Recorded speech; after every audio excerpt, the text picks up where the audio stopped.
Hello viewers, ये है hotel Siyaram जो कि ओरछा का बहुत ही सुविधाजनक होटल है।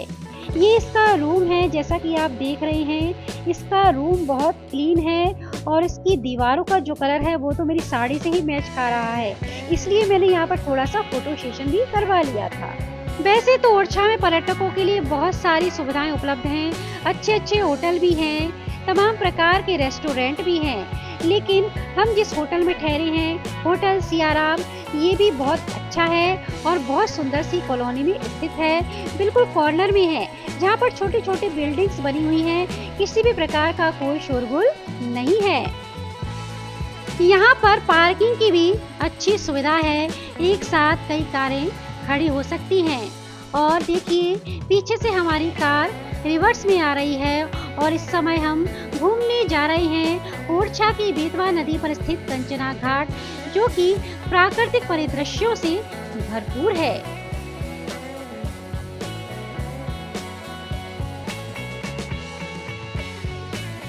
ये है बेतवा नदी के ऊपर का पुल, जहाँ पर बहुत सारे बंदर इधर उधर आवाजाही कर रहे थे। कुछ बंदरों को हमने केले भी खाने के लिए डाले थे। हम लोग इस समय पुल के ऊपर हैं। चलिए मैं आपको दिखाती हूँ कि ऊपर से नीचे का परिदृश्य किस प्रकार का दिखाई देता है।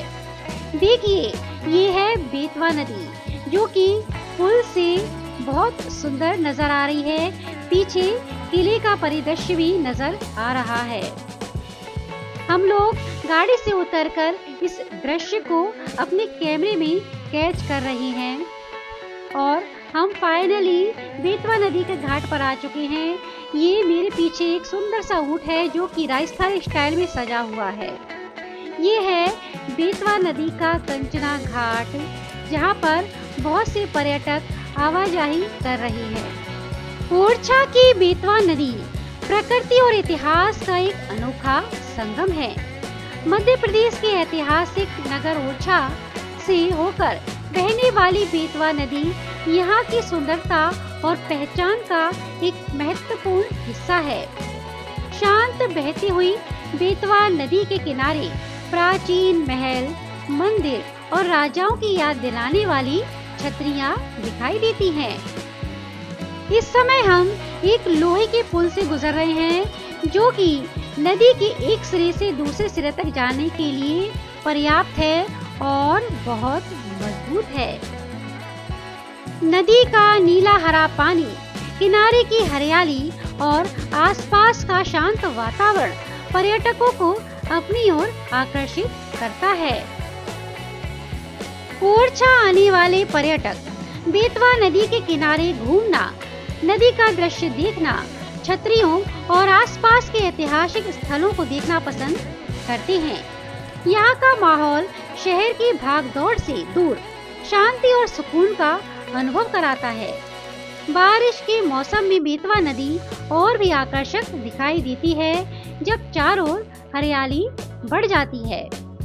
बेतवा नदी केवल एक नदी नहीं, बल्कि ओरछा के इतिहास, संस्कृति और प्राकृतिक सौंदर्य की जीवन रेखा है।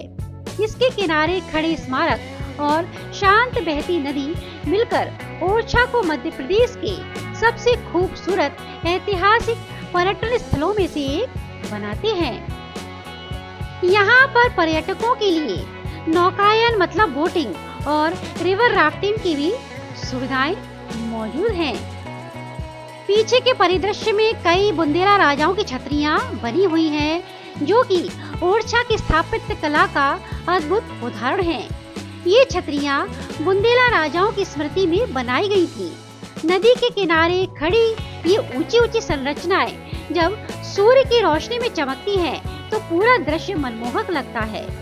बेतवा नदी के किनारे स्थित इस छतरी समूह में आमतौर पर 14 प्रमुख छतरियां मानी जाती हैं। इन छतरियों में वीर सिंह देव की छतरी सबसे भव्य प्रसिद्ध मानी जाती है। इनके समय ओरछा ने बहुत वैभव देखा। इन्होंने जहांगीर महल जैसे प्रसिद्ध इमारतें भी बनवाई थी। वीर सिंह देव के अलावा यहाँ पर मधुकर शाह, बुंदेला राजा की भी छतरी है। इनके समय में धार्मिक और सांस्कृतिक गतिविधियों का काफी विकास हुआ। इसके अलावा उदय सिंह, जसवंत सिंह और पहाड़ सिंह की छतरियां भी यहाँ पर मौजूद हैं। इन छतरियों की सबसे खास बात यह है कि ये बेतवा नदी के किनारे ऊंचे चबूतरों पर बनी हुई हैं, जिनमें गुंबद, खंबे और बुंदेली स्थापत्य कला दिखाई देती है। बेतवा नदी के किनारे खड़ी ओरछा की छतरियां केवल पत्थर की इमारतें नहीं है, ये बुंदेला राजाओं की वीरता, कला और बीते हुए स्वर्णिम इतिहास की शांत गवाह हैं। ओरछा और बेतवा नदी से जुड़ी कई लोक कथाएं परंपराओं से सुनाई जाती हैं। इनमें से कुछ ऐतिहासिक घटनाओं पर आधारित हैं और कुछ स्थानीय लोक कथाएं हैं, जिन्हें पीढ़ियों से लोग सुनाते आ रहे हैं। कहा जाता है कि मधुकर शाह और उनकी पत्नी गणेश कुंवरी के समय ओरछा में भक्ति और आस्था का एक अनोखा प्रसंग जुड़ा। लोक कथा के अनुसार रानी गणेश कुंवरी भगवान राम की बहुत बड़ी भक्त थी। उन्होंने अयोध्या जाकर भगवान राम की प्रतिमा लाने का संकल्प लिया। कथा के अनुसार रानी भगवान राम की प्रतिमा को लेकर ओरछा लौटी तो भगवान राम ने शर्त रखी कि जहां उन्हें स्थापित किया जाएगा वहीं पर वे विराजमान रहेंगे। इस पर रानी ने महल को ही मंदिर का रूप दे दिया और आज वही स्थान राम राजा मंदिर के रूप में प्रसिद्ध है। यह कथा ओरछा की आस्था और संस्कृति का बड़ा हिस्सा मानी जाती है।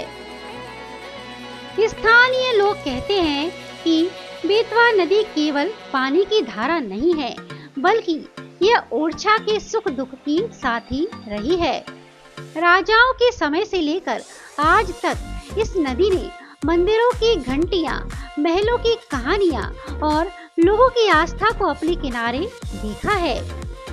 ओरछा की बेतवा केवल बहती हुई नदी नहीं है, बल्कि इतिहास की वह किताब है जिसमें पन्नों पर राजाओं की वीरता, रानियों की भक्ति और सदियों पुरानी यादें आज भी लिखी हुई है। हम लोग जब बेतवा नदी के घाट पर घूम रहे थे तो मौसम बहुत अच्छा था और हमने काफी देर तक वहां एंजॉय किया और उसके बाद हम राम राजा मंदिर की तरफ मुड़कर आ चुके हैं और यहाँ पर आप राम राजा मंदिर का पीछे का परिदृश्य देख रहे हैं। यहाँ पर बहुत सारे प्रसाद की दुकानें भी हैं। ये अंदर का परिदृश्य है। क्योंकि राम भगवान की मूर्ति की पिक लेना या किसी भी प्रकार का वीडियो बनाना यहाँ पर अलाउ नहीं है, इसलिए मैं आपको सिर्फ बाहर का ही परिदृश्य दिखा पा रही हूँ। देखिए बाहर से ये कितना सुंदर दिख रहा है और लाइटिंग भी बहुत सुंदर है। आपको यदि मेरा ये वीडियो पसंद आया हो तो इसी प्रकार के कुछ और भी वीडियोस देखने के लिए चैनल को सब्सक्राइब करें और वीडियो को लाइक एवं शेयर जरूर करें।